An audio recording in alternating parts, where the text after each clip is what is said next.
Hello, today we are going to discuss about law of conservation of linear momentum. Okay, before going to direct statement, first of all, we will discuss what is mean by isolated system. Isolated system means this is isolated system. Now, the system which is separated, ह्यालाच आपण काय म्हणू शकतो? The system which is separated from others. From others ही system जी आहे ती other systems पासून सेपरेट आहे. ती कुठल्याच कॉन्टॅक्ट मध्ये नाहीये किंवा त्याच्याशी रिलेटेड दुसरा कुठलाही फोर्स तिथं काही ऍक्ट होत नाही. Like that if there is a such a system, then it is called as an isolated system. For example, we consider thermos. Okay, आपला जो थर्मास आहे ज्याच्यामध्ये आपण चहा गरम ठेवण्यासाठी वापरतो, ही एक सिस्टीम आहे, आयसोलेटेड आहे. इन विच सिस्टीम, ह्या सिस्टीम मध्ये काय केलेलं असतं की हा जो कंटेनर आहे, ह्या कंटेनर मध्ये आणखीन एक अशी अरेंजमेंट आहे ज्याच्यामुळं ह्याच्यामधली हीट जी आहे ती हीट बाहेर जाऊ दिली जात नाही. हीट जी इथून बाहेर पडत असते ती बाहेर पडू दिली जात नाही. पण हे आयडियली जरी असेल तरी प्रॅक्टिकली याच्यामधनं थोडी हीट बाहेर जाते. But you understood what is mean by isolated system. Isolated system म्हणजे काय आहे हे तुमच्या लक्षात आलं असेल, जी कुठल्याच दुसऱ्या सिस्टीमच्या कॉन्टॅक्ट मध्ये येणार नाही. अशी सिस्टीम ऍक्च्युअली एक्झिस्ट करत नाहीये नेचरमध्ये, अशा सिस्टीम्स नाहीये. म्हणजे for example, if you say स्पेसमध्ये कुठल्याही ठिकाणी जरी आपण गेला तर ग्रॅव्हिटेशनलचा फोर्स हा ऍक्ट होतोच. So a system where no force acts, ही अशी पद्धत होत नाही. मग आपल्याला अज्युम करतो आपल्या कन्सिडरेशन नुसार की दिस सिस्टीम इज आयसोलेटेड सिस्टीम. आणि आता एक सिस्टीम म्हणलं की एक लक्षात ठेवा, त्याच्यामध्ये खूप सारे पार्टिकल्स येतात. सपोज ही एक अशी सिस्टीम आहे ज्याच्यामध्ये असे काही पार्टिकल्स आहेत. Okay, so this is a system here which consist of these many particles. इथं जसे रिप्रेझेंट केले तेवढ्यांचे हे पार्टिकल्स. मग आपण अज्युम करताना उदाहरणार्थ आपण असं म्हणतो की सोलार सिस्टीम आहे. Okay, what we call as a solar system. Solar system म्हणजे काय? ह्या सिस्टीमशी रिलेटेड सगळं काही असेल याच्यामध्ये. फॉर एक्झाम्पल सन आहे, आपली अर्थ आहे, other planets are also there. दुसरे प्लॅनेट्स सुद्धा याच्यामध्ये आहेत. For example moon, Mars, Jupiter etcetera etcetera. So this is a system. So I hope you understand what is mean by a system and what is mean by isolated system. So our solar system is a part of a galaxy. आपली solar system ही काय आहे? गॅलेक्सीचाच part आहे. पण पण तरी सुद्धा आपण त्याला एक सेपरेट कन्सिडर करू शकतो. ही सिस्टीम जर आपण ह्या सिस्टीम वरती कुठला फोर्स ऍक्ट होत नाही असं जर कन्सिडर केलं तर ती एक आयसोलेटेड सिस्टीम असेल. मग त्याच्यामधले पार्टिकल्स म्हणजे सन असेल, मून असेल, अर्थ असेल, ज्युपिटर असेल, etcetera etcetera. There are those are nothing but the particles. ते पार्टिकल्सच असतील. I hope you understood what is mean by a system and isolated system. It is a separated from others, and in nature, ideally such system does not exist. अशी system exist करत नाही.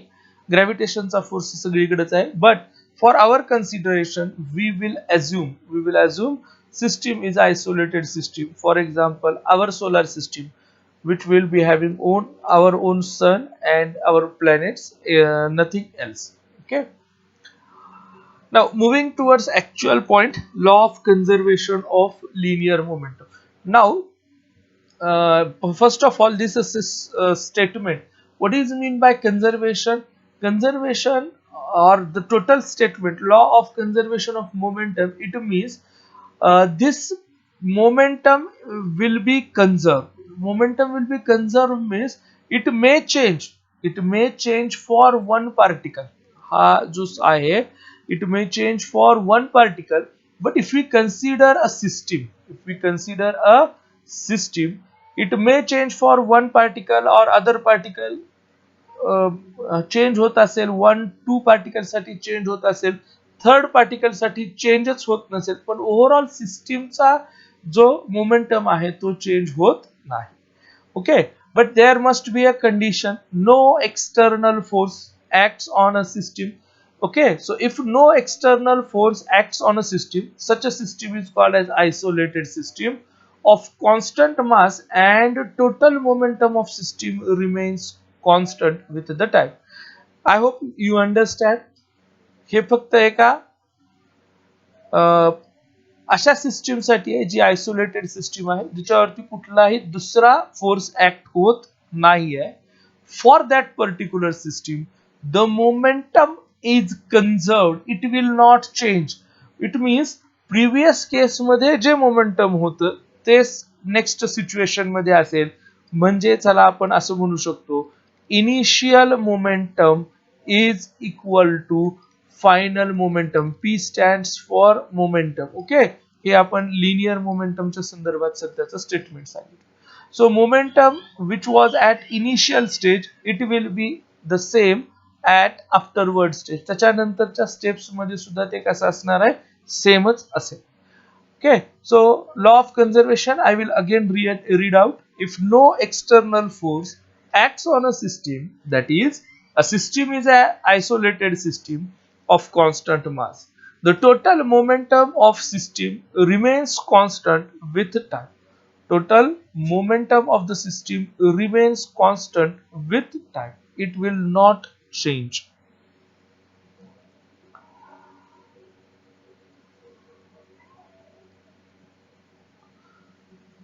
So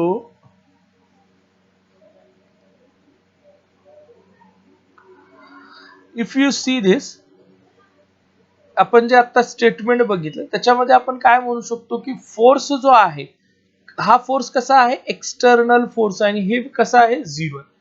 but according to Newton's second law, what is force? Force is rate of change of momentum.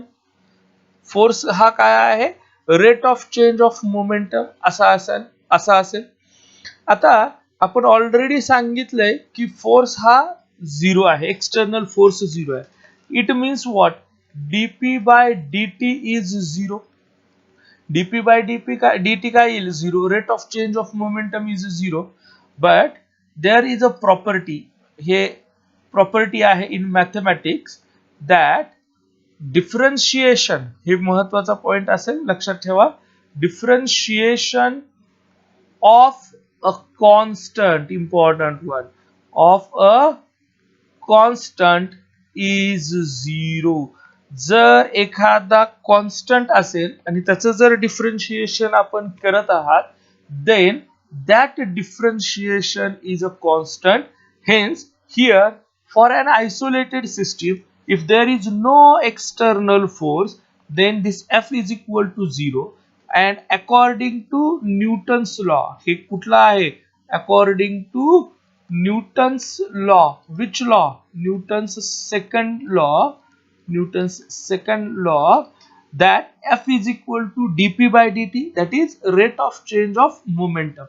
So as f is 0, here dp by dt is 0, but according to mathematics differentiation of a constant is 0.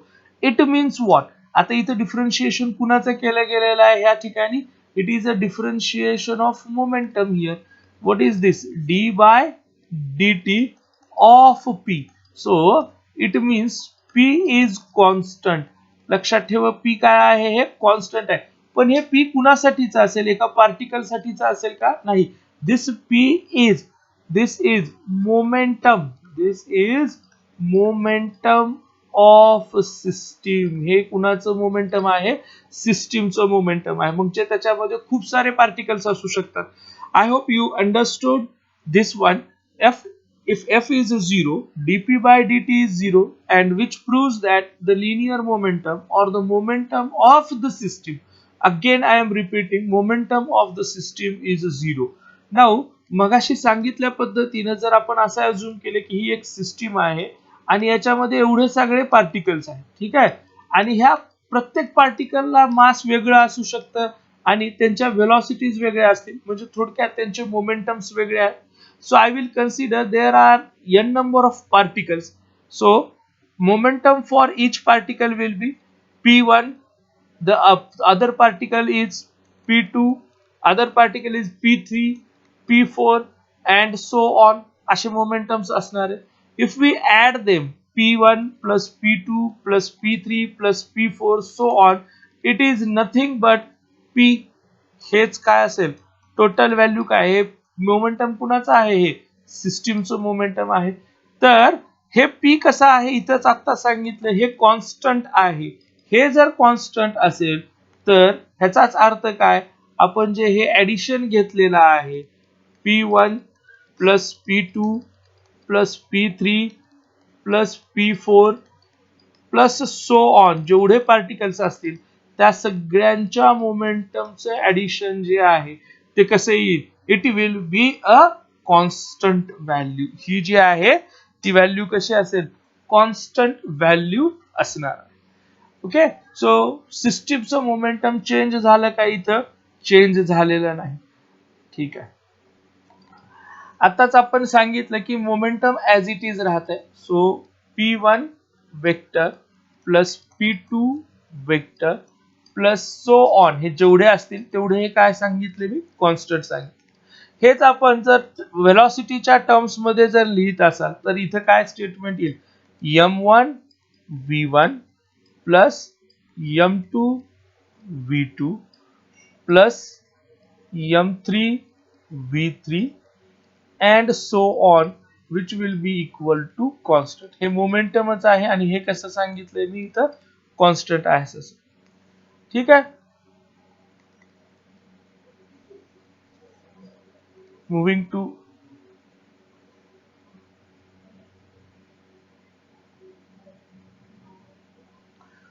To next slide here. Okay, so what was I have just mentioned, it is written here in terms of notes.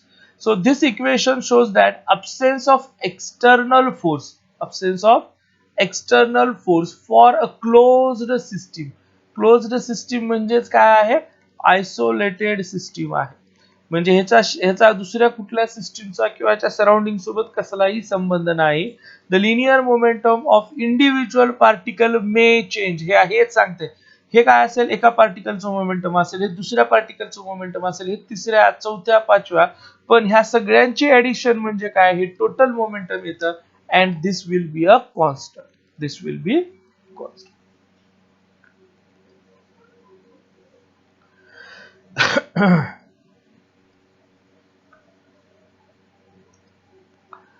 Now just discuss about few points about this law of conservation. Law of conservation of linear momentum is independent of frame of reference. The linear momentum it depends upon frame of reference.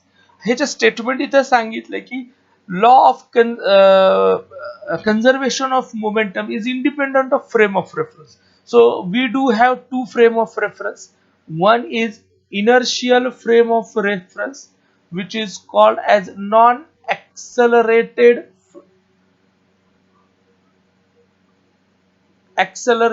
frame of reference and other is non-inertial or we can say as accelerated frame of reference. Inertial आणि non inertial आपण अशा discuss केलं. Inertial frame of reference मध्ये Newton's lodge काय होतात follow होतात. Non inertial मध्ये Newton's lodge follow होत नाही. तर इनर्शियल फ्रेम ऑफ रेफरन्स मध्ये मोमेंट जे आहे किंवा इनर्शियल असू द्या किंवा नॉन इनर्शियल असू द्या for both the cases the momentum conservation of momentum will be there. हा जो लॉ आहे तो सिस्टीम इनर्शियल किंवा non inertial frame of reference वरती डिपेंड करत नाही. हा त्या सिस्टीम वरती डिपेंड करत आहे whether the system is isolated और नॉट एक्सेट्रा. पण जर आपण फक्त लिनियर मोमेंटमचा जर विचार केला तर हे जे लिनियर मोमेंटम आहे हे फ्रेम ऑफ रेफरन्स वरती डिपेंड करतं. हे का डिपेंड करतं कारण ह्या ठिकाणी पहिल्यांदा जी इनर्शियल फ्रेम ऑफ रेफरन्स सांगितली ती नॉन एक्सेलरेटेड आहे आणि जर तुम्ही वेलॉसिटी जर बघितलात if you see the velocity depends upon acceleration. Actually acceleration depends upon velocity म्हणू शकतो पण अपोजिट केस मध्येही आहे. जर एक्सेलरेशन मिळत असेल तर वेलॉसिटी काय होते चेंज होते. एक्सेलरेशन नसेल तर वेलॉसिटी कशी असते तिथं कॉन्स्टंट आहे. So whether the acceleration is zero or whether it is having non-zero or constant acceleration. एखाद्या ठिकाणी नॉन झिरो किंवा कॉन्स्टंट एक्सेलरेशन आहे याचा अर्थ वेलोसिटी चेंज होते आणि मोमेंटमचा फॉर्म्युलाच काय आहे p is equal to m into v. Already this v velocity is a relative velocity. ही कशी आहे? रिलेटिव्ह वेलोसिटी आहे आणि ह्या रिलेटिव्ह वेलोसिटी मध्ये आपल्याला जर चेंज होत असेल तर ती फ्रेम ऑफ रेफरन्स वरती डिपेंड करते because velocity affects the acceleration and if it affects the acceleration there will be change in frame of reference. Moving to third point here, conservation of linear momentum is equivalent to Newton's third law. हा न्यूटनच्या third लॉशी related आहे किंवा equal आहे असं सांगितलं. So एक second.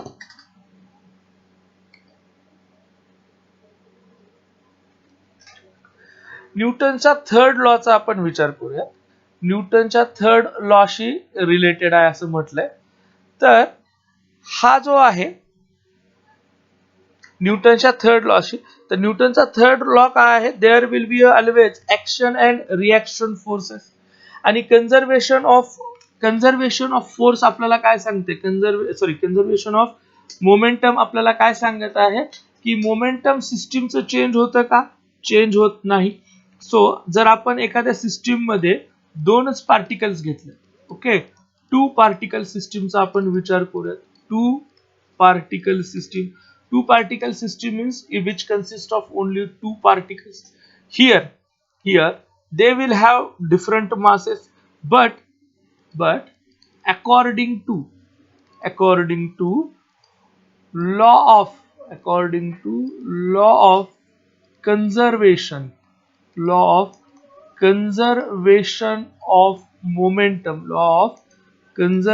of momentum, the momentum remains constant. आता हे दोन पार्टिकल सिस्टीम आहेत म्हणजे याच्यात किती मोमेंटम्स असतील? p1 plus p2 which is equal to constant. हे काय आहे? कॉन्स्टंट असणार आहे. मग जर आपण ह्याला फोर्सच्या टर्म्स मध्ये जर लिहिलं तर किंवा ह्याचं जर डिफरन्शिएशन केलं, त्याच्यावर डिफरन्शिएशन करण्यापूर्वी मला मास आणि वेलोसिटीच्या टर्म्स मध्ये लिहितो. m1 into v1 plus m2 into v2 which is equal to constant. He constant value आहे. नाउ डिफरन्शिएटिंग आपण याला काय करूया? डिफरन्शिएट करूया. डिफरन्शिएटिंग मी ऑलरेडी सांगितलं इथं राईट हँड साइडला काय दिलेलं आहे? राईट हँड साइडला कॉन्स्टंट दिला आहे आणि differentiation of constant is 0. Here m will be constant, dv by dt plus m will be outside of differentiation, v2 by dt which is equal to d by dt of a constant, which will be equals to 0. Hence m1 v1 divided by dt plus m2 v2 divided by dt it is equal to 0. हे काय असणार आहे? 0 असेल. दिस will be equal to 0. ठीक आहे, हे 0 आहे. आता हे जर 0 असेल, हे आता ऍक्च्युअली हे काय सांगते आपल्याला? फोर्स सांगते F1 आणि ह्याला आपण F2 असं म्हणूया. दोन वेगवेगळे फोर्सेस आपण कन्सिडर करूयात 0. म्हणजे एक आयसोलेटेड सिस्टीम आहे, त्या सिस्टीम मध्ये फक्त दोनच पार्टिकल्स आहेत आणि त्या पार्टिकल्सचं मोमेंटम आपण कन्सिडर केलं p1 आणि p2. and according to law of conservation of momentum, p1 plus p2 which is equal to p is a constant. If we differentiate we will get f1 plus f2 is equal to 0. ह्याचंच meaning काय आहे की f1 is equal to minus f2. म्हणजे जो काही force एका पार्टिकलवर act होत आहे त्याच्या विरुद्ध दुसऱ्या पार्टिकलवर ऍक्ट होत आहे. आणि एक पॉइंट लक्षात ठेवा, आपण फक्त टू पार्टिकल सिस्टीम घेतलेली आहे. If there are many particles, आता ह्या पार्टिकल्सचा काय होत असेल? फोर्स एकमेकांवर ऍक्ट होणार. आता एक्झाम्पल कन्सिडर करूया अर्थ वरती इतके पार्टिकल आहेत विचारू नका. आणि प्रत्येक पार्टिकलचं जे काही मोमेंटम असणार आहे ते मोमेंटम डिफरंट असेल. ठीक आहे, मास इंटू व्हेलॉसिटी नुसार, म्हणजे त्याच्यावरती ऍक्ट होणारा फोर्स सुद्धा डिफरंट असेल. आणि आपण अर्थ ही एक सिस्टीम जर कन्सिडर केली, याच्यावरती ह्या अर्थ वरती एक्सटर्नल फोर्स जर आपण 0 कन्सिडर केला, तर इथले जे काही पार्टिकल्स आहेत ते पार्टिकल्स एकमेकांवरती अपोजिट फोर्सेस अप्लाय करत असेल. आणि हे जे स्टेटमेंट इथे लिहिलंय की F1 is equal to minus F2, हे स्टेटमेंट आपल्याला काय सांगतंय? This is third law, Newton's third law. हा न्यूटनचा थर्ड लॉ आहे. Where there is action force there is a reaction force. आणि हे दोन्ही फोर्सेस कशा असतील? हे दोन्ही फोर्सेस एकमेकांच्या अपोजिट डायरेक्शन मध्ये असणार आहे. ओके, सो जे आपण पॉइंट इथं डिस्कस केला होता याच्यापूर्वी, तोच पॉइंट आपण त्या पॉइंट कडे पुन्हा चाललोय.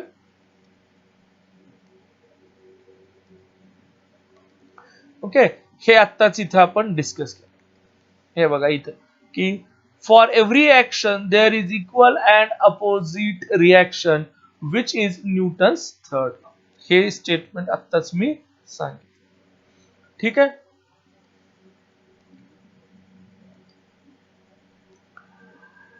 Now we will consider few examples. आता आपण काय करूयात, ह्याचे काही एक्झाम्पल्स घेऊयात. Law of conservation of momentum जो आहे त्याचे काही एक्झाम्पल्स आपण बघणार आहोत. फर्स्ट एक्झाम्पल जे आहे किंवा प्रॅक्टिकल ऍप्लिकेशन्स जे आहेत ते बघूयात. When a man jumps out of a boat on a shore the boat is pushed slightly away from the शोर.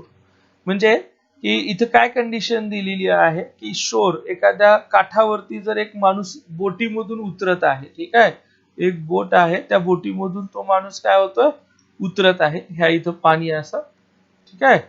आणि जर तो पर्सन उतरणार असेल तर त्यावेळेस त्याचा जो फोर्स आहे, इथून जो पर्सन आहे, आता हा पर्सन, ठीक आहे, इथून जम्प करून चाललाय तो, ठीक आहे. तर ज्या वेळेस तो काय करतोय, ह्या डायरेक्शन मध्ये मूव्ह होण्याचा प्रयत्न करत आहे. Which direction? In this direction. This boat will move. ही जी बोट आहे इथं, ही बोट काय होईल, अपोजिट डायरेक्शन मध्ये मूव्ह होईल, म्हणजे ह्या डायरेक्शन मध्ये ती मूव्ह होणार आहे. सो जेवढा फोर्स अप्लाय केला त्याच्या अपोजिट डायरेक्शन मध्ये काय होतंय, बोट मूव्ह होत आहे. म्हणजे हे काय आहे, कन्झर्वेशन ऑफ मोमेंटमच आहे.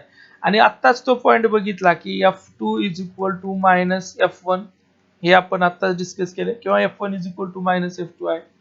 सो ह्या ठिकाणी जो फोर्स ऍक्ट होतो किंवा बोट जी पाठीमागे जाते, it is according to law of conservation of momentum. Law of conservation of momentum आहे.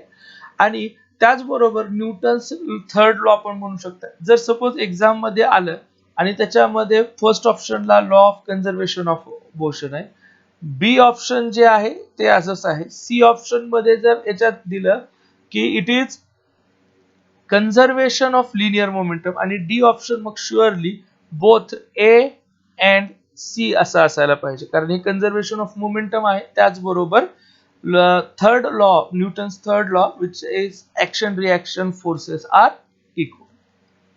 A person left on a frictionless surface, person left on a frictionless surface can get away by it by blowing air out of his mouth or by throwing some object in a direction opposite to the direction in which he wants to move. आता एक गोष्ट इथे महत्वाची अशी आहे की जर person space मध्ये असेल, पर्सन जर स्पेस मध्ये असेल, देन तो पर्सन कुठल्याच डायरेक्शन मध्ये मूव्ह होऊ शकत नाही. जनरल केस मध्ये आपण जर एका पॉइंट पासून दुसऱ्या पॉइंट पर्यंत जातो, आपण एका पॉइंट पासून दुसऱ्या पॉइंट पर्यंत जातो, हे कसं जात आहोत की हा जर सरफेस असेल तर ह्या सरफेस वरती आपण काय करतोय, आपल्या फूटनी प्रेशर देतोय किंवा ह्याच्यावरती एक फोर्स अप्लाय करतोय ग्राउंड वरती. बिकॉज ऑफ दॅट त्या फोर्समुळे तुम्ही काय जातात, पुढच्या डायरेक्शन मध्ये मूव्ह होऊ शकता. पण स्पेस मध्ये असं कुठली सिच्युएशन नाहीये. आता फक्त स्पेस मध्येच म्हणायची काय गरज नाही. जरी एखादा ऍस्ट्रॉनॉट जर असेल, एखादा जर ऍस्ट्रॉनॉट असेल तर तो एखाद्या स्पेस स्टेशन मध्ये सुद्धा असू शकतो, बरोबर आहे. तो कुठं असेल? स्पेस स्टेशन मध्ये असेल. हा जो स्पेस स्टेशन मध्ये आहे, त्यालाही ग्रॅव्हिटी फील होणार नाही. ग्रॅव्हिटी फील होणार नाही, तर तो कसा असेल? हा फ्री स्पेस मध्ये हँगिंग हँगिंग म्हणता येणार नाही. He or she will be flying, त्याच्यामध्ये ते फ्लाय करतात. मग आता त्यांना जर सपोज ह्या डायरेक्शन मध्ये जर जायचं असेल, then they have to apply force in this direction, आणि तिथे तसा कुठलाही फोर्स अवेलेबल नाहीये. पर्टिक्युलरली स्पेसचं एक्झाम्पल घ्या, कारण स्पेस स्टेशन मध्ये हात धरून हाताने फोर्स लावला असं होऊ शकतं, पण आपण स्पेस मध्ये हे कन्सिडर करू. जर आता ह्या पर्सनला कुठल्या एका डायरेक्शन मध्ये मूव्ह व्हायचं असेल, तर मग ते काय करतात? जोरात हवा जरी आपण ब्लो केली, आपण म्हणजे ऍस्ट्रॉनॉटनं जर एका डायरेक्शन मध्ये, मी इथं दाखवल्या पद्धतीनं ह्या ऍस्ट्रॉनॉटला जर राईट साइडला मूव्ह व्हायचंय, देन ही शुड स्नीज और blow air in this direction. ह्या डायरेक्शन मध्ये तो एअर ब्लो करतो, ह्या डायरेक्शन मध्ये जाईल. किंवा किंवा एखादी वस्तू जर असेल त्याच्याकडे, त्या वस्तूला तो ह्या डायरेक्शन मध्ये फेकेल आणि त्याच्या अपोजिट डायरेक्शन मध्ये त्याची मोशन. पण एक लक्षात ठेवा, वस्तू जेवढी मोठी असेल तेवढंच त्याच पद्धतीने याला ऍक्सेलरेशन भेटणार आहे, म्हणजे त्याची स्पीड चेंज होणार आहे. ओके. अ पर्सन म्हणजे फ्रिक्शनलेस सरफेसवरचा पर्सन जर उठायचा असेल, तर त्यानं जोरात शिंकलं वगैरे पाहिजे किंवा एअर ब्लो केली पाहिजे. अदरवाईज तो जर कम्प्लीट फ्रिक्शनलेस सरफेस असेल, then he or she can not stand up. तिथं स्टँड अप इझिली होता येणार नाही.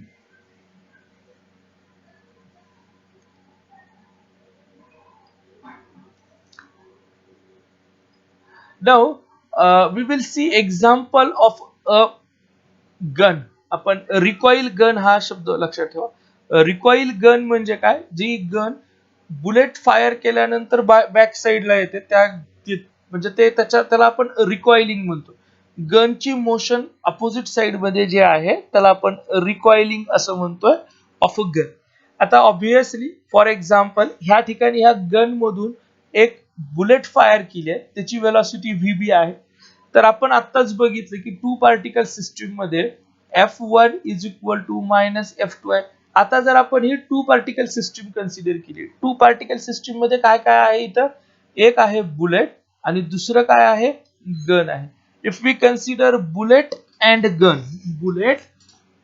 Gun, then after firing a bullet in one direction, the gun will be moving in opposite direction. Gun जी आहे ती कुठल्या direction मध्ये मूव्ह होते? अपोजिट, म्हणजे बॅकवर्ड डायरेक्शन मध्ये मूव्ह होते. Why? Because of law of conservation of momentum, which also gives F1 is equal to minus F2, that is law of Newton's third law. आता कन्झर्वेशन ऑफ मोमेंटम आणि Newton's third law हे equivalent आहेत त्याच्यानुसार. ठीक आहे. मग आपण इथं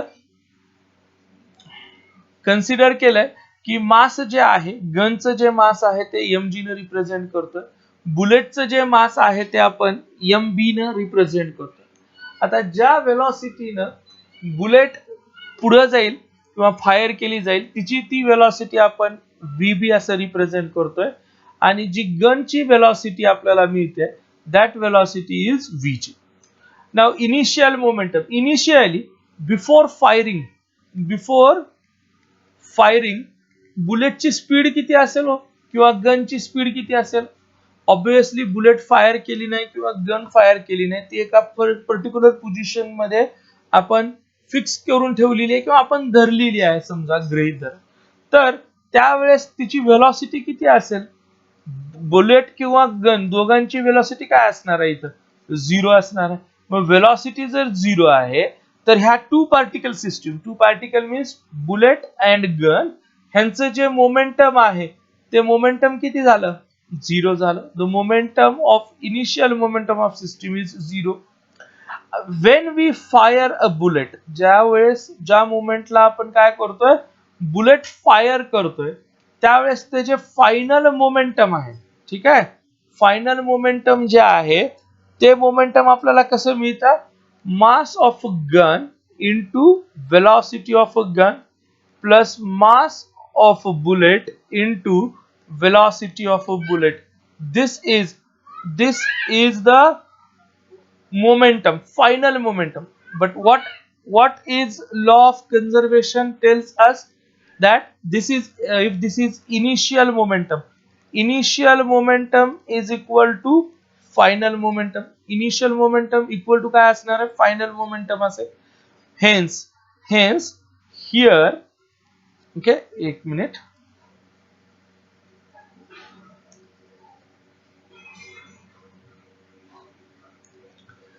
So here ह्या सिच्युएशन मध्ये इनिशियल मोमेंटम फायनल मोमेंटम एवढा आहे, म्हणून मी काय लिहू शकतो, therefore mg into vg plus mb into vb which is equal to 0. It gives us, for example, vg equal to minus mb divided by mg into vb. So velocity of gun is equal to mass of bullet divided by mass of gun times velocity of a bullet. Now here if you see there is a negative sign. इथे काय आहे, हे negative sign आहे. It tells us, it negative sign हे काय करते आपल्याला, it tells that velocity of gun is opposite to velocity of bullet. बुलेटच्या वेलॉसिटीच्या अपोजिट डायरेक्शन मध्ये गनची वेलॉसिटी असणार आहे. आपण आता डायग्राम मध्ये पण तेच बघितलेलं आहे. तर Vg is equal to minus mb divided by mg times vb हा फॉर्म्युला. ह्या फॉर्म्युलाने आपल्याला गनची जी वेलॉसिटी आहे, बॅक साइडची वेलॉसिटी, ज्याला आपण गन रिकॉइल होणे असं म्हणतो. रिकॉइलिंग म्हणजेच काय, बुलेट पुढच्या डायरेक्शन मध्ये जाते आणि जी गन आहे ती पाठीमागच्या डायरेक्शन मध्ये जात आहे, त्यावेळेस आपण त्याला म्हणतो. म्हणजे जर तुमच्याकडे सपोज एक गन असेल, आपण अज्युम करूयात की जर गन आहे, तर तिथं काय होतं की त्या गननं जर तुम्ही फायर केलात तर त्या बुलेट पुढे जाईल, पण ती गन तुम्हाला खूप जास्त जोरात लागू शकते. It may possible serious injury सुद्धा होऊ शकतात आपल्याला, जर गन आपण व्यवस्थित धरलेली नसेल तर. आता ह्या गनची जी व्हेलॉसिटी आहे, ओके, रिकॉइलिंग व्हेलॉसिटी पण म्हणू शकतो. Recoiling velocity of gun can be reduce. आता हे रिड्यूस पण करता येते.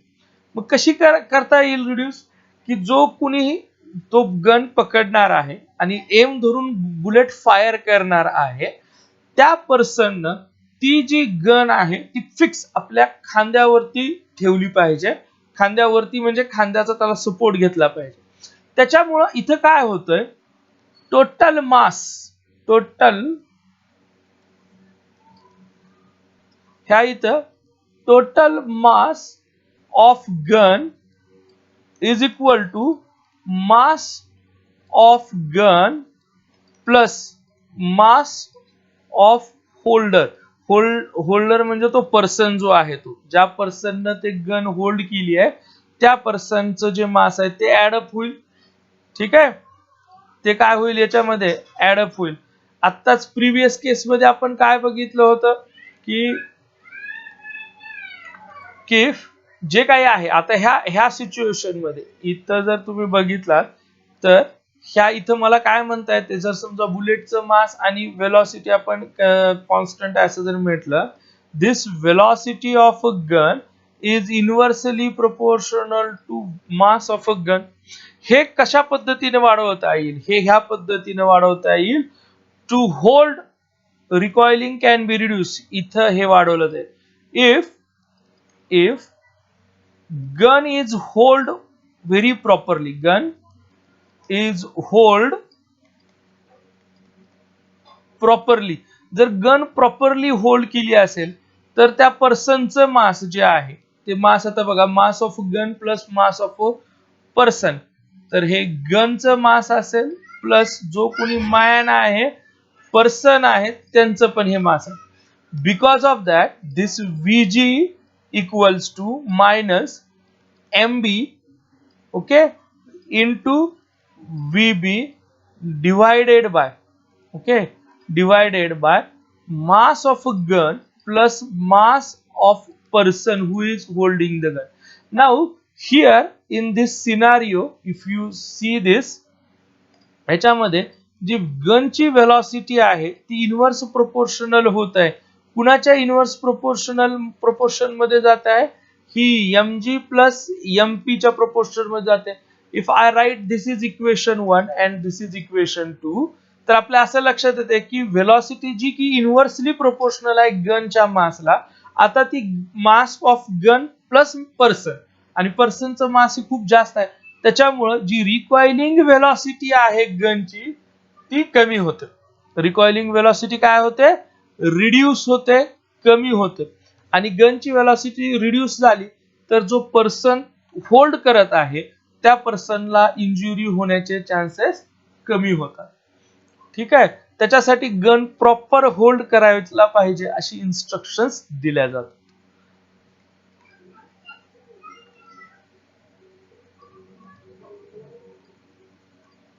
Okay, so this is mentioned here. आत्ताच आपण हे सगळे पॉइंट्स डिस्कस केले. हे बघा इथं हे दिलेले आहे, हे जे मासेस आहेत ते दिलेत. एक मिनिट पाणी पितो मी. So these are the points which we have discussed. Just we have discussed 1 2 3 हे पॉइंट्स आहेत, हे इथे आपल्याला लक्षात येईल. आता इथे यांनी मॅन असं दिले, मी पर्सन ह्या पॉइंट ऑफ व्ह्यू ने घेतलेला आहे. ठीक आहे.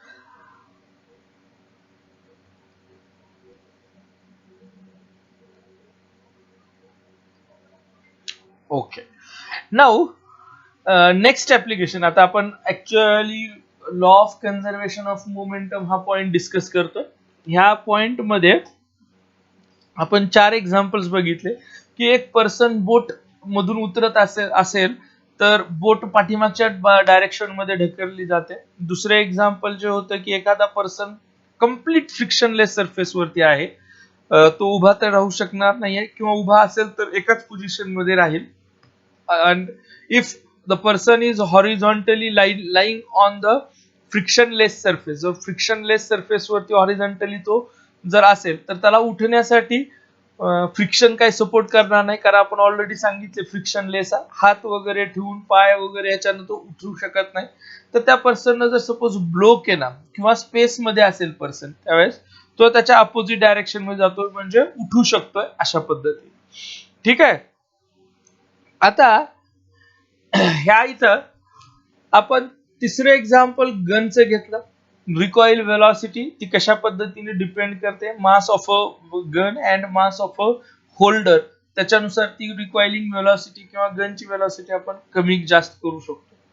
Now we are going to discuss the fourth example or application in rocket propulsion. Rocket propulsion म्हणजे काय? जे रॉकेट्स लॉन्च केले जातात. इंडियामध्ये इस्रो जे आहे ती रॉकेट काय करते? लॉन्च करते. This is for example a rocket. त्याचं मास m आहे, तो v एवढ्या व्हेलॉसिटीने चाललेला आहे, आणि हा जो डाऊनवर्ड डायरेक्शन मध्ये जो एक्झॉस्ट दाखवलाय, हे बघा मास इथं दाखवलेला आहे. त्यानंतर त्याची जी व्हेलॉसिटी आहे, त्याची स्वतःची व्हेलॉसिटी ती v ने इथं रिप्रेझेंट केली, आणि जो एक्झॉस्ट आहे हा एक्झॉस्ट डाऊनवर्ड डायरेक्शन मध्ये u ह्या व्हेलॉसिटीनं रिप्रेझेंट केलेला आहे. Okay, so here rocket propulsion मध्ये रॉकेट आपण जे लॉन्च करतो हे कुठल्या प्रिन्सिपल वरती वर्क होतं? आपण दिवाळी मधले पण रॉकेट्स बघितले की एक लार्ज फोर्स डाऊनवर्ड डायरेक्शन मध्ये ऍक्ट होतो. फ्युएल जे आहे किंवा आपल्या फटाक्यांमधली जी दारू असते, फटाक्याची दारू जी आहे ती डाऊनवर्ड डायरेक्शन मध्ये काय करते? पेटल्यानंतर फोर्स अप्लाय करते, and because of that the rocket will propel म्हणजे मूव्ह होणार आहे, आणि ते वरच्या डायरेक्शन मध्ये मूव्ह होतं. ओके, सो आता ह्या ठिकाणी सिच्युएशन तेच आहे. कुठली सिच्युएशन आहे? ज्यावेळेस तो लॉन्च करायचा आहे त्याच्या पूर्वीची सिच्युएशन काय असेल? तो स्टेशनरी असेल. त्याच्यामुळं initial momentum on the rocket at launching pad is 0. हा ज्यावेळेस फायर केला जाईल त्यावेळेस जे फ्युएल आहे ते बर्न होईल आणि डाऊनवर्ड डायरेक्शन मध्ये काय होत असेल ते एक्झॉस्ट येईल आणि न्यूटनच्या थर्ड लॉ नुसार त्या एक्झॉस्ट मध्ये ते रॉकेट काय करेल अपवर्ड डायरेक्शन मध्ये मूव्ह होत असेल the rocket will be moving in upward direction ते अपवर्ड डायरेक्शन मध्ये मूव्ह होत असेल okay so there are few conditions आता रॉकेट साठीची एक कंडिशन डिफरंट आहे हे पॉइंट लक्षात ठेवा की ज्यावेळेस आपण एखादा satellite okay I will show the diagram again if we have a satellite there आपल्याकडे जर एखादा सॅटेलाइट असेल तर त्या सॅटेलाइट मध्ये जनरली हा जो टॉप पोझिशन आहे इथली जी टॉप पोझिशन आहे ह्या इथं सॅटेलाइट असतो हे लक्षात ठेवा इथं सॅटेलाइट असतो आणि बाकीची जी सिस्टीम आपण इथं दाखवत आहोत ही सिस्टीम काय आहे हे रॉकेट्स आहेत हे काय आहेत रॉकेट्स आहेत तर इथं जे फ्युएल वापरलं जातं ह्याच्यामध्ये दोन 1 2 3 स्टेज रॉकेट्स असतात अकॉर्डिंग टू आपल्याला किती हाईट पर्यंत न्यायचं मग आता ह्या प्रत्येक स्टेज मध्ये वेगवेगळ्या प्रकारचे फ्युएल असतात फॉर एक्झाम्पल जर फर्स्ट स्टेप असेल तर हे जे फ्युएल आहे ते सॉलिड स्टेज आहे हे स्टेजेस असतात त्याच्यामध्ये ह्याच्यामधलं फ्युएल कसं असतं सॉलिड फ्युएल असतं आता हे सॉलिड फ्युएल बर्न आउट होईल तस weight of rocket will go on reducing हे पॉइंट महत्वाचा पॉइंट आहे फार महत्वाचा ऍज द कंबशन और ignition of rocket takes place the next moment जे एक्झॉस्ट बाहेर पडतं त्याच्यामुळं हे जे रॉकेट आहे ह्या रॉकेटचा एक्झॉस्ट जो डाऊनवर्ड डायरेक्शन मध्ये आहे ज्याच्यात फ्युएल बर्न होतंय तर ते फ्युएलचा रेट सुद्धा आता रॉकेटच्या मास वरती इफेक्ट करायला लागतो जसं की आपण म्हणतो की velocity is dependent upon time तर ह्या रॉकेट साठी मास हे टाइम वरती पण डिपेंड करतं मास मी टोटल मास म्हणतोय आणि हे मास रिड्यूस का होत आहे it is because of burning of a fuel and this fuel will be propelled downwards in the form of gases form मध्ये ते खालच्या डायरेक्शन मध्ये सोडून दिले जातात त्याच्यामुळे रॉकेटचं जे वेट आहे ते तो जसं जसं वर जाईल तसं तसं रिड्यूस होत जातो ठीक आहे 1 2 3 स्टेजेस मी सांगितल्या पहिल्या स्टेज मध्ये तिथं जाईल दुसऱ्या तिसऱ्या स्टेज मधलं जे फ्युएल आहे ते लिक्विड फ्युएल असतं ते कशा पद्धतीने आहे लिक्विड मध्ये आहे ते एका सर्टन हाईट वरती गेल्यावरतीच आपल्याला यूज करावं लागतं okay so these are few basic points related with a satellite आपण हे सॅटेलाइटशी रिलेटेड काही बेसिक पॉइंट्स डिस्कस केले सो अगेन बॅक पाठीमागे जायचंय हा इथं बघा की हे जे आहे फर्स्ट सिच्युएशन हे M1 जे असेल हे कुणाचं मास आहे इनिशियल मास असेल कशाचं रॉकेटचं इनिशियल मास आहे त्यानंतर कुठल्याही इन्स्टंटला जर आपल्याला मास पाहिजे असेल रॉकेटचं तर आपण ते M न रिप्रेझेंट करू MR is residue mass of empty container of rocket आता हे एम्प्टी कंटेनर कशाचे कंटेनर आहेत हे फ्युएल कंटेनर आहेत फ्युएल कंटेनर्स आहेत जे की बर्न झाल्यानंतर फ्युएल काय होतं खाली पडतात आणि मी ऑलरेडी सांगितले की त्याच्यामध्ये स्टेजेस असतात त्यामुळे प्रत्येक स्टेजला जे फ्युएल यूज केलं जातं बाकीचं मग ते काय होतं रिकामं कंटेनर राहत आहे त्याच्यामुळं जे फ्युएल आहे ते बर्न होऊन जातं okay next you is velocity of exhaust आता आपण त्या डायग्राम मध्ये तेच बघितलं की ही एक्झॉस्टची व्हेलॉसिटी आहे v is velocity of rocket at any instant velocity जी आहे ती कुठल्याही एका इन्स्टंटची आहे इथं बघा dm/dt आपण प्रत्येक वेळेस काय म्हणतो mass is independent mass change होत नाही इथेही मास चेंज होत नाही पण ज्यावेळेस आपण पार्टिकलचं किंवा ऑब्जेक्टचं मास चेंज होत नाही ते एका स्टेट मधून दुसऱ्या स्टेट मध्ये निघून जात ह्या इथं ओव्हरऑल वेट जे आहे आपण काय म्हणतो ओव्हरऑल वेट किंवा overall mass of a rocket will be reduced as the time pass होत जाईल तसं ह्याचं वेट काय होत जातं किंवा मास काय होतं रिड्यूस होतं आता हे जे मास रिड्यूस होतं हे फ्युएल वर डिपेंड आहे म्हणून आपण याला 2-3 टर्म्स मध्ये सांगू शकतो rate of change of mass of rocket जे की आपण आत्ताच ऑलरेडी सांगितलंय रेट ऑफ फ्युएल कन्झम्पशन हे जे मध्ये जे इंधन आहे ते कशा पद्धतीने कंझ्युम होतं, किती कंझ्युम होतं त्याच्यावरती मास डिपेंड आहे. आणि लास्ट काय आहे, rate of ejection of the fuel. आता हे इजेक्शन म्हणजे काय, इजेक्शन होऊन फ्युएल बर्न होतं. इजेक्शन त्या कंटेनर मधून इंजिन पर्यंत जे पेट्रोल जातं तिथं इजेक्शन असं आहे. ठीक आहे.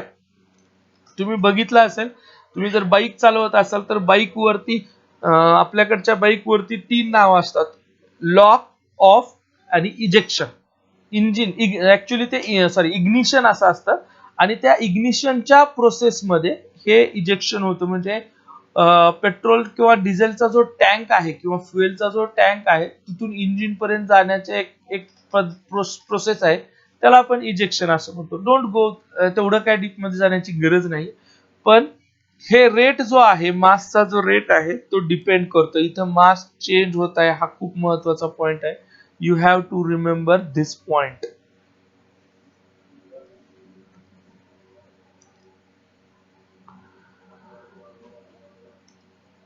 ओके. आता जो थ्रस्ट ऍक्ट होत आहे ह्या रॉकेट वरती, तो थ्रस्ट आपण कशा पद्धतीने दिला जातो, F is equal to U DM by D T minus M G. So previous slide मध्ये जो थ्रस्ट आहे, हे बघा ह्या डायग्राम कडे जर लक्ष द्या तर थ्रस्ट कुठल्या डायरेक्शन मध्ये आहे, ह्या डायरेक्शन मध्ये आहे. आणि जो रॉकेट जे जात आहे ते कुठल्या डायरेक्शन मध्ये जात आहे, it is moving in upward direction. So हा जो डाऊनवर्ड फोर्स इथं आहे, हा डाऊनवर्ड फोर्स आपण कसा सांगू शकतो. आता लक्षात घ्या, हा डाऊनवर्ड फोर्स आहे. आपण त्याला न्यूटन सेकंड लॉ नुसार सांगू शकतो. F is equal to D P by D T, rate of change of momentum is equal to force. तर ह्या रॉकेटचं मोमेंटम चेंज होतच आहे, पण ते चेंज कुणामुळे होत आहे, वेलॉसिटी तर त्याची वाढणार आहे पण मास रिड्यूस होत आहे. लक्षात ठेवा, मोमेंटमचा फॉर्म्युला काय आहे, मास इंटू वेलॉसिटी आहे. आता हा जो थ्रस्ट डाऊनवर्ड डायरेक्शन मध्ये आहे तिथे वेलॉसिटी काय आहे, यू आहे. म्हणून हे काय केलं जातं, एम इंटू यू हे दिलं जाईल. पण D D P by D T, आता हे जे दिलंय त्याच्यामध्ये यू कॉन्स्टंट असेल आणि हे मास काय होत आहे, चेंज होत आहे. So it is U into D M by D T, U into D M by D T. पण त्याच वेळेस ह्या रॉकेट वरती ग्रॅव्हिटेशनचा फोर्स ऍक्ट होतोय जो की डाऊनवर्ड डायरेक्शनला आहे, which is minus M G. So the force which is in downward direction is this. जो डाऊनवर्ड डायरेक्शन मधला फोर्स आहे तो फोर्स आपल्याला हा असा, सॉरी डाऊनवर्ड डायरेक्शन मधला मायनस नाही, हा प्लस मिळणार आहे. हा कुठल्या डायरेक्शन मध्ये ऍक्ट होत आहे, फोर्स डाऊनवर्ड डायरेक्शन मध्ये ऍक्ट होतो. डाऊनवर्ड डायरेक्शन मध्ये म्हणजे हा खालच्या डायरेक्शन मध्ये ऍक्ट होतं. मग जो थ्रस्ट आहे, आपण थ्रस्ट कशाला म्हणतात, थ्रस्ट म्हणजे अपवर्ड फोर्स आहे. ठीक आहे, थ्रस्ट म्हणजेच कोणता हो, अपवर्ड फोर्स. अपवर्ड फोर्स कुणावरती ऍक्ट होत असेल, हा रॉकेट वरती ऍक्ट होईल. मग हा जो थ्रस्ट आहे एफ इज इक्वल टू, हा ह्या फोर्सच्या कसा असेल, हा जर हा डाऊनवर्ड फोर्स असेल तर तो त्याच्या ऍक्च्युअली अपोजिट डायरेक्शन मध्ये असेल, बरोबर आहे. त्यामुळं इथं जो थ्रस्ट ऍक्ट होतो, F is equal to minus U DM by D T minus M G एवढा फोर्स ऍक्ट होतो. साइन्स फक्त चेंज होतो. जर आपण ग्रॅव्हिटेशनल फोर्स जर निग्लेक्ट केला तर हा फोर्स एफ थ्रस्ट जो आहे तो काय येतो, minus U DM by D T येतो, minus U DM by D T एवढा आहे. ठीक आहे,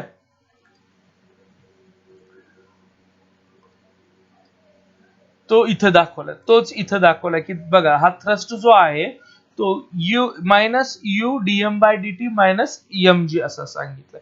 जर ग्रॅव्हिटेशनल फोर्स आपण निग्लेक्ट केला तर minus D U by D D minus U DM by D T असेल. नाउ द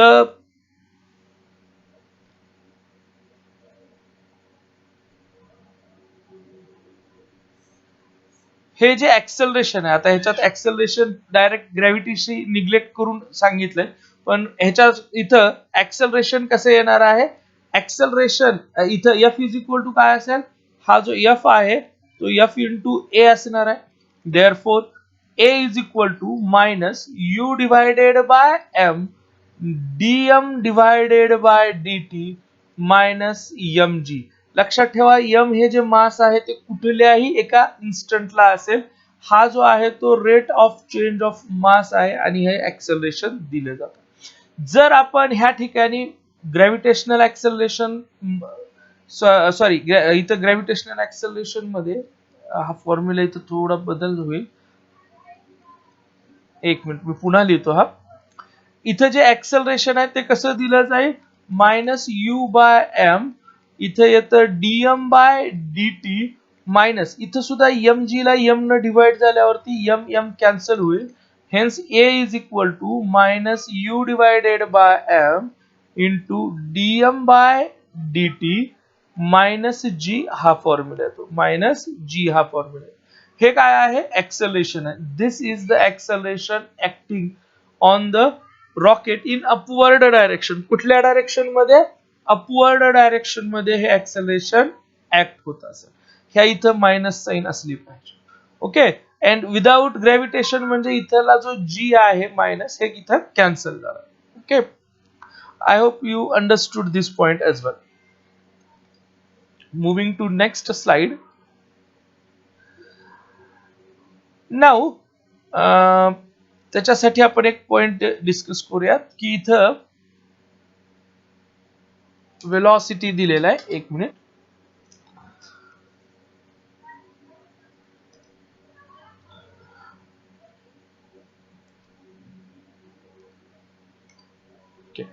सर ऍक्सेलरेशन म्हणजे काय ते बघूयात कारण इथं वेलॉसिटी घेतलं. आता आपल्याकडे फॉर्म्युल्यामध्ये ऍक्सेलरेशन आत्ताच आपण बघितलं की acceleration is minus U divided by M into dm divided by dt minus g हा फॉर्म्युला. आपल्याला जर ह्याच्यावरून वेलॉसिटी पाहिजे असेल तर velocity will be equal to integration of acceleration. हा पॉइंट व्यवस्थित लक्षात ठेवा कारण ऍक्सेलरेशन म्हणजे काय आहे dv बाय dt आहे. म्हणून जर आपल्याला इथं बघा काय येईल हे a into dt is equal to dv. जर ह्या दोघांचं इंटिग्रेशन घेतलं तर ह्या dv चं काय होईल v integration of a dt हा इथे येणार. आता आपल्याला जर वेलॉसिटी पाहिजे असेल तर मग आता काय करणार आपण ह्याच्यानुसार मिळवूयात ही वेलॉसिटी की therefore v is equal to therefore this v is equal to v ची व्हॅल्यू काय येते इंटिग्रेशन ऑफ a काय आहे minus u divided by m into dm by dt. ठीक आहे dm बाय dt ही व्हॅल्यू आपल्याला मिळते. नेक्स्टली हे जी जे आहे हे तर कॉन्स्टंट ऍक्सेलरेशन आहे त्याच्यामुळे ह्याला इंटिग्रेट करावं लागणार नाही. हे महत्वाचं आहे कॉन्स्टंट आहे. ह्याचा हा टाइम वरती डिपेंड नाही किंवा हा व्हॅरी होत नाही तर तो ऍज इट इज मायनस मध्ये राहील इंटू dt मायनस जी ही व्हॅल्यू येईल इथं. सॉरी आपण पहिल्यांदा विदाउट ग्रॅव्हिटेशनचा विचार करूया. विदाउट ग्रॅव्हिटेशन किंवा ग्रॅव्हिटेशन घेतली तरी चालेल. मायनस इथे इंटिग्रेशन मी म्हटलं होतं हे कॉन्स्टंट नाही पण हे व्हेलॉसिटी आहे तर ह्याचंही इंटिग्रेशन होईल g इंटू dt पण g कॉन्स्टंट आहे. Therefore v is equal to आता v इज इक्वल टू आता हे m जे आहे कॉन्स्टंट आहे. m सॉरी हे u जे आहे हे काय आहे कॉन्स्टंट आहे. m जे आहे ते व्हॅरी होते. इथे dt कॅन्सल झाला सो मायनस u हे इंटिग्रेशनच्या बाहेर येईल कारण तो कॉन्स्टंट आहे. इथं काय येतं dm divided by m minus G constant आहे इंटिग्रेशन इथं काय येतं इंटिग्रेशन ऑफ dt अशी व्हॅल्यू येते. आता जर तुम्ही म्हणालात हे इंटिग्रेशन आहे इंटिग्रेशनचा फॉर्म्युला तुम्हाला इथं माहिती असला पाहिजे. तो इंटिग्रेशनचा फॉर्म्युला काय आहे integration of dx by x is equal to log to the base e of x. हे इंटिग्रेशनचा formula log to the base e याच्यामध्ये. मग हाच आहे. मग आता हे जे आपण इथे काय करतो ह्याच्या लिमिट्स पण घ्याव्या लागतील. सुरुवातीला त्याचं जे मास होतं सुरुवातीला आपल्या सॅटेलाइटचं मास आपण m घेतलं होतं आणि कुठल्याही इन्स्टंटला ते काय होतं आहे m होतं. पहिल्यांदा m नॉट होतं, पुन्हा कुठल्याही इन्स्टंटला ते काय असेल m एवढं असेल. आता इथं जे इंटिग्रेशन आहे हे टाइमचं आहे, ते आपण जो टाइम कन्सिडर करणार आहोत तो टाइम आपल्याला मिळेल. So v equals to minus u, हे dm बाय m चं इंटिग्रेशन काय येतं log to the base e of m, आणि ह्याच्या लिमिट्स लोअर लिमिट काय आहे m नॉट, अप्पर लिमिट काय आहे m मायनस g, आणि dt चे इंटिग्रेशन dt काय आहे छोटे छोटे dt मिसळून आपल्याला जो टाइम आहे तो टाइम मिळेल जो t एवढा आहे. हेन्स v इक्वल्स टू हे u as it is minus of log of, आता अप्पर लिमिट काय आहे याची m minus log of m not, हे बेस दोघांचाही e असेल, मायनस gt ही व्हॅल्यू इथे. आता आपल्याला आणखीन एक नियम माहिती आहे, तो नियम कोणता की log of x minus log of y जर असेल it will be equal to log of x divided by y. Log of x minus log of y equals to log of x by y असा असेल. ठीक आहे, मग तसं जर असेल तर इथं velocity v is equal to u, पहिल्यांदा याला मी मायनस मध्ये घेतो, minus log to the base e of m minus log to the base e, minus minus इथं प्लस होईल m नॉट मायनस gt असे. Therefore v is equal to u in bracket log to the base e of m naught minus log to the base e of m minus gt.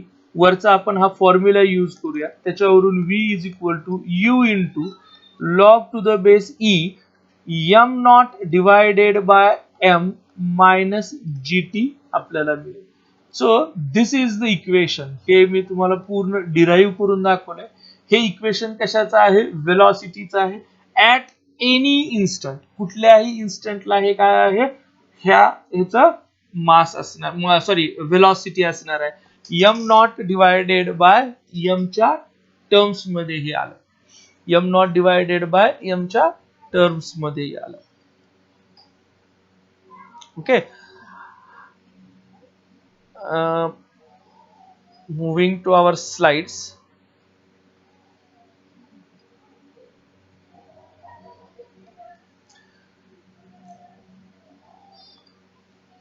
Okay, so आत्ताच बघा हेच equation मी इथं लिहिलं होतं, u is equal to v is equal to log to the base e m naught divided by m minus gt हे इथं मिळतं. जर आपण ग्रॅव्हिटी निग्लेक्ट केला तर v चा फॉर्म्युला काय येतो v is equal to u log to the base e of m naught divided by m असा फॉर्म्युला येतो. आता जर सपोज याला बेस चेंज करायचा असेल, म्हणजे हा log to the base E च्या ऐवजी लॉग टू द बेस 10, आणि लॉग हे बेस जे आहेत हे आपण जे जनरली लॉग टेबल वापरतो तो बेस 10 चा आहे, ई चा नाहीये. ह्याला आपण log to the base E ला आपण नॅचरल लॉग असं म्हणतो, ह्याला आपण कसला लॉग म्हणतो नॅचरल लॉग असं म्हणतो, आणि लॉग टू द बेस 10 जो आहे तो directly log to the base 10 असं म्हणतो. आणि ह्या दोघांमधलं जे रिलेशन आहे log to the base e is equal to 2.303 log to the base 10 असं आहे. त्याच्यामुळं इथं सेकंड आपण इथं बघा velocity v is equal to u log to the base e m naught divided by m is equal to 2.303 u log to the base 10 m naught divided by m, हे conversion येतं. आता आपण बघूयात की burn out speed of a rocket. आता burn out speed म्हणजे काय, the speed attained by the rocket when the complete fuel gets burn. आता जर सगळंच्या सगळं फ्युएल जे काय आहे त्या रॉकेट मधलं म्हणतोय मी, रॉकेट मधलं जर फ्युएल जळालं किंवा बर्न आउट झालं तर त्यावेळेस त्याचं मास काय होत असेल तेवढं मास रॉकेटचं कमी झालं. ज्यावेळेस आपण एक सॅटेलाइट लॉन्च करतो, सॅटेलाइट 100 किलोचाच असू शकतो, पण त्या रॉकेट मधले जे फ्युएल आहे त्याचं मास कितीतरी टनांमध्ये जातं, म्हणजे खूप जास्त मास आहे, 1000 टनांपर्यंत पण जाऊ शकतं ते, किंवा त्याच्यापेक्षा जास्त असू शकतं, त्यापेक्षा कमी असू शकतं, डिपेंड करतं. तर तेवढं मास कमी होत आहे. मग आता तेवढं मास कमी झाल्यावर राहतं कोणतं? कंटेनरच राहतात, बरोबर आहे. आणि ह्या कंटेनरचं मास आपण जे आहे किंवा ज्यावेळेस राहतं त्यावेळेस त्याला आपण एम आर असं लिहिलेलं आहे बघा. आपण ते मेन्शन केलं होतं प्रिव्हियसली, मास ऑफ कंटेनर म्हणून. ह्या पॉइंटला आपण ते मेन्शन केलंय. Here mass of residual mass of empty rocket container of the rocket, हे इथं एम्प्टी कंटेनर्स आहेत, तर त्याच तेवढं फक्त काय झालं ते मास आहे. आता त्या मास, तेवढेच मास असेल तर वेलॉसिटी आता वाढलेली असणार आहे ऑब्व्हियसली. ती वेलॉसिटी कशी दिली जाते? V B equals to V max U log to the base E M naught by M. आता हे एम जे आहे, mass of rocket, mass of rocket at any instant, कुठल्याही इन्स्टंटला त्याचं मास आहे. मग आता ज्यावेळेस त्याच्यातलं सगळं फ्युएल जळून गेलं असेल तर त्याचं फक्त कंटेनरचं मास राहतं जे की एम आर आहे. त्याच्यामुळं ह्या ठिकाणी जो एम आहे तो एम आपण काय केलाय, एम आर न रिप्लेस केलाय. No change, nothing will change. आता हे एवढे फॉर्म्युले देण्याचं ह्याच्यासाठी दिलेत की ह्या व्हॅल्यूज मे बी विचारल्या जाऊ शकतात, तुम्हाला माहिती असाव्यात, म्हणजे ह्याच्यावरती न्यूमरिकल्स वगैरे विचारले जाऊ शकतात, तर ते त्याच्यासाठी तुम्हाला ते माहिती असावं. I have considered each and every aspect, ह्या पॉइंटशी रिलेटेड सगळे पॉइंट्स व्यवस्थित सांगितलेले. If you have any doubts then you can ask. याच्यामध्ये जर काही डाऊट्स असतील तुम्हाला तर ते डाऊट्स तुम्ही विचारू शकता. ठीक आहे. So for today we are going to stop our lecture here on.